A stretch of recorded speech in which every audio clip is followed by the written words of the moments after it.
después de este primer bloque informativo que le presentamos, haciendo el repaso a lo que sigue dejando la reforma eléctrica y las reacciones que está teniendo, claro, hay que ampliar más la situación y entender desde otra perspectiva cómo en materia legal, pues también desde su propia creación ya traía muchos temas que se señalaron, que se advirtieron y que llegaron justamente a lo que nos decían que iba a suceder, el tema de los amparos. Para hablar más de esto, nos contactamos con la abogada Julia González, quien es asociada de Comexi, a quien le agradezco este momento, es el Consejo Mexicano de Asuntos Internacionales. ¿Cómo está, abogada? Muy buenos días.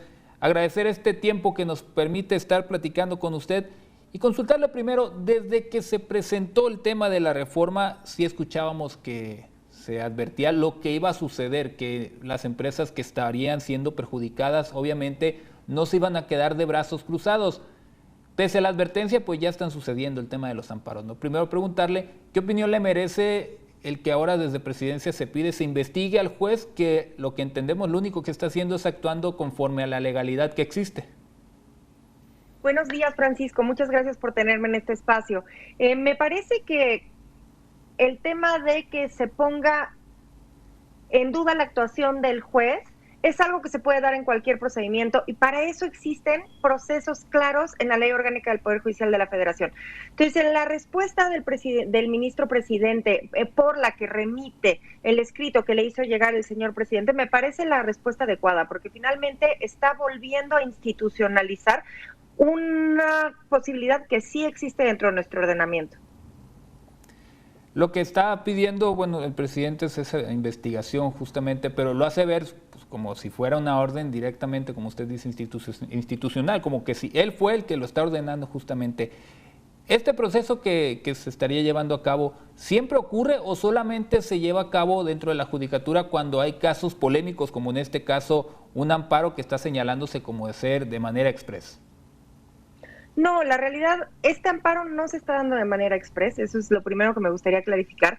Los amparos se presentaron el día que la ley entró en vigor y en todo caso y en todos los expedientes los jueces tienen solamente 24 horas para determinar lo relativo a la admisión de la demanda y a la suspensión provisional.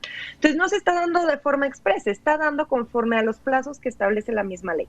Y respecto a que se investigue la actuación de los jueces, como les mencionaba, es un procedimiento que está previsto para tal efecto en la Ley Orgánica del Poder Judicial. Y no solamente se puede dar en casos polémicos, también se puede dar en situaciones en las que cualquiera de las partes considera que la actuación del juez es inadecuado. No es un recurso extraordinario, es algo que está al alcance de todas las personas que acuden al Poder Judicial de la Federación. Y creo que nos acaba de aclarar mucho con este tema del tiempo que existe y cuándo se promovieron, porque eso también es lo que generó ciertas dudas y polémica. Muchas gentes creían que, dado el argumento que vino desde el Palacio Nacional, que el amparo se promovió apenas el viernes, y ya lo dijo usted, pues ya tiene un par de semanas. Ahora, hablando en el tema de lo que es justamente la situación de la reforma, desde que la presentó el presidente, se dijo que las empresas, yo ya lo señalaba, no se iban a quedar tranquilas porque obviamente iría en contra de sus intereses, pero también legalmente pues se ven ellos pues afectados. ¿Qué sigue para estas empresas? Aparte del amparo, es esperar cuánto tiempo para conocer qué puede suceder. Pues los amparos indirectos, este es un amparo indirecto porque es un amparo contra una norma general, suelen durar en promedio un año. Por ejemplo, el de la política de confiabilidad de CENER duró menos, se presentó en mayo y se resolvió en noviembre, pero un promedio sería un año. Lo que sigue es que se determinen las suspensiones definitivas. La primera audiencia incidental está fechada para este viernes, pero no necesariamente se va a poder realizar porque todas las autoridades tienen que haber estado notificadas y tienen que haber tenido la oportunidad de rendir un informe previo. Entonces existe una posibilidad de que no se celebren esas audiencias y se pospongan. Y por otro lado, Francisco, no solamente son las empresas las que van a presentar amparos. Por ejemplo, el día de hoy ya aparece la demanda que presentó Greenpeace, que es algo que se advirtió desde el principio. A esta ola de amparos también se iban a sumar organizaciones de la sociedad civil en protección del medio ambiente y en defensa de los consumidores. Entonces, comprendo, ¿sería un año lo que pudiera estar detenida los efectos de la reforma? ¿Así funcionaría a través de lo que es el amparo que se está promoviendo? Siempre y cuando se otorgue la suspensión definitiva. Ahorita lo que Ok. se otorgó fue la suspensión provisional. La suspensión provisional va a estar vigente entre que se determinó, o sea, el viernes pasado, hasta que se resuelva lo de la suspensión definitiva, que yo estimo que podría tardar una semana más o menos. También depende mucho lo que se ha estado escuchando, el tema de la judicatura. Ellos, al estar realizando pues el análisis del actuar del juez, ¿qué pudiera suceder en caso, y suena, es una especulación, lo sé, pero me doy la oportunidad de hacerlo, en caso de que encontraran alguna situación, alguna irregularidad, ¿qué podría suceder? ¿Echarían atrás el tema del amparo? ¿No sería válido lo que dictaminó el juez? Lo que el juez dictamina no tiene nada que ver con si se le llega a levantar una investigación o no. Todas las decisiones que se tomen al interior de los juicios de amparo tienen formas distintas de recurrirse, ya sea por un recurso de queja o un recurso de revisión. Los tribunales colegiados de distrito, no el Consejo de la Judicatura, será quienes determinen respecto de si es correcta la interlocutoria dictada por el juez o no. Y ahora Son hablando de lo que dos son las procedimientos asociaciones. distintos. Oh, gracias, disculpe que le interrumpa. El tema de las asociaciones civiles, me llama la atención que mencione el tema de Greenpeace, porque no es cualquier asociación, es una que a nivel mundial se ha encargado de buscar el tema del medio ambiente, de la protección tanto de especies, pero también de nosotros. Y justo estos fines de semana se estaba manejando la situación de la contaminación en lugares como Salamanca, en Guanajuato, por lo que generan las plantas de energía. A nivel sociedad, ¿una persona pudiera también promover un tema de amparo para ir en contra de lo que está generando o podría generar esta reforma energética? Francisco, es una pregunta muy interesante. Sí, por supuesto que sí. Las personas tenemos un derecho legítimo a la salud, al medio ambiente sano e incluso tenemos derechos como consumidores. Así que efectivamente, si consideramos que esta ley causa algún perjuicio a nuestros derechos, estamos en posibilidades de presentar un juicio de amparo indirecto. ¿Y cuáles serían los pasos a seguir? Porque tal vez alguien que nos escuche esté interesado en llevarlo a cabo, pero desconoce cómo iniciar, cuál es el primer paso para promoverlo, a dónde hay que acercarse y qué elementos hay que presentar justamente para intentar llevar a cabo el tema del amparo. Bueno, para presentar una demanda de un juicio de amparo se tendría que redactar la demanda del amparo. Se tendría que identificar qué autoridades son las que están emitiendo este acto que nosotros consideramos que nos daña.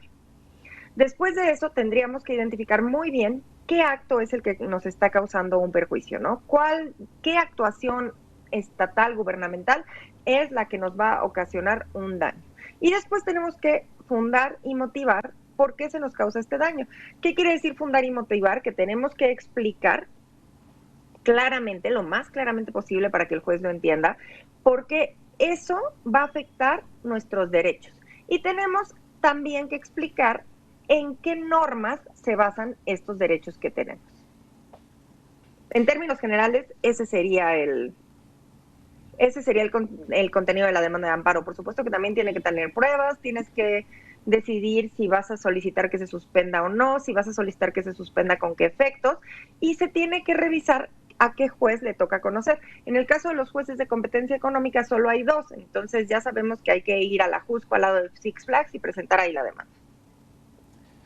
Si se llega a suceder que además de las empresas, las asociaciones, también ciudadanos presentan y promueven este tipo de juicios, se acumulan, todos se convierten en uno solo, ¿qué pasaría? Porque entonces la reforma encontraría oposición de distintos frentes. ¿Cómo se manejan en estos casos varios juicios promovidos contra la misma reforma?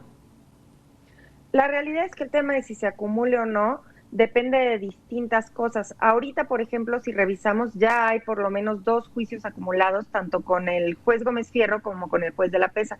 Pero en ambos casos son juicios de empresas todos en contra del decreto contra la ley.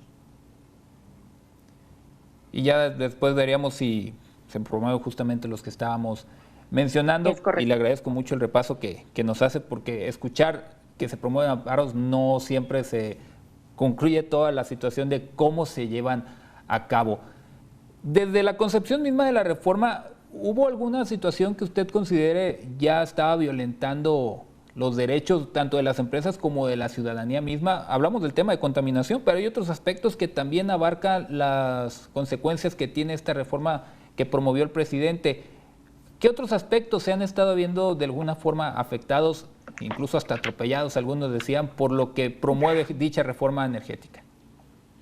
Este es un tema finalmente que los jueces van a estudiar de fondo hasta cuando se dicte sentencia, ¿no? El tema, y esto es algo que todos tenemos que tener muy claro, el tema de si esta reforma fue constitucional o no, no se ha decidido en la suspensión provisional. Esto es algo que no se va a decidir hasta que se dicte una sentencia de amparo. A mí la suspensión provisional que dictó el juez Gómez Fierro me pareció muy interesante porque toca temas importantísimos como son que se puede dañar desde una dimensión colectiva a los consumidores porque se podría encarecer el precio de la electricidad. También menciona que la suspensión se da con el objetivo de proteger la continuidad de la reforma energética y los principios de libre concurrencia y de competencia. Y por otro lado señala que también se da la suspensión en virtud que se estima que esta reforma podría llegar a dañar el medio ambiente y evitar que el Estado mexicano cumpla sus compromisos en materia ambiental y de cambio climático. Me parece que el juez Gómez Fierro hace una interpretación muy interesante para emitir el fallo en el término en el que lo emitió. Y justo ese señalamiento vino en varios análisis que nos prestaron invitados que tuvimos aquí en este espacio de Mega Noticias Informa, donde atribuían también la situación al incumplimiento a temas como el propio TEMEC, a temas de estar aunados a cumbres internacionales que van contra el cambio climático y otros aspectos. ¿Consecuencias legales hacia el país pudieran llegar también por esa vía? Por ejemplo, en el acuerdo, en el Tratado de Libre Comercio en América del Norte, ¿Estados Unidos y Canadá pudieran hacer algo para, pues, no sé si actuar en contra también de la reforma de los intereses que se afectan con esta decisión? A mí me parece que es todavía temprano para hablar de este tipo de consecuencias. Primero tendríamos que ver cuál es la suerte que corren estos amparos para después analizar la forma en la que las empresas que se sientan perjudicadas actúen. También hay que tomar en cuenta que no todo es TEMEC y, por ejemplo, en Canadá aplicaría el convenio transpacífico, que también tiene un mecanismo de protección a inversiones. Yo no soy especialista en este tema, eso sí lo quiero aclarar, es un tema muy complejo que, si bien me parece que se ha platicado mucho por términos, por el tema de la reforma de la LIE, necesita un análisis mucho más profundo. Y le agradezco sobre todo la aclaración, pero también su sinceridad. Y después de lo que estamos viendo, sobre todo por la actuación, desde antes también el presidente parecía que él lo sabía y creo que todos alcanzábamos a entender que seguramente habría el tema de la promoción de juicios de amparo, pero también hizo señalamientos contra aquellos abogados, dijo él, que apoyaran o que fueran útiles para las empresas extranjeras, como poniendo en entredicho y utilizando las palabras como el nacionalismo, el patriotismo, que irían en contra de la nación por actuar de esta forma. Pero no deje de ser otra cosa más que la labor del abogado, ¿no considera usted? Pues ustedes tienen que atender a un cliente y en este caso si una empresa se acerca y pide llevar a cabo el tema de los juicios de amparo, pues ustedes están cumpliendo con algo que está en la Constitución, ¿no es así? Los amparos son parte de la Constitución. Por supuesto, y son parte del mismo contrapeso político.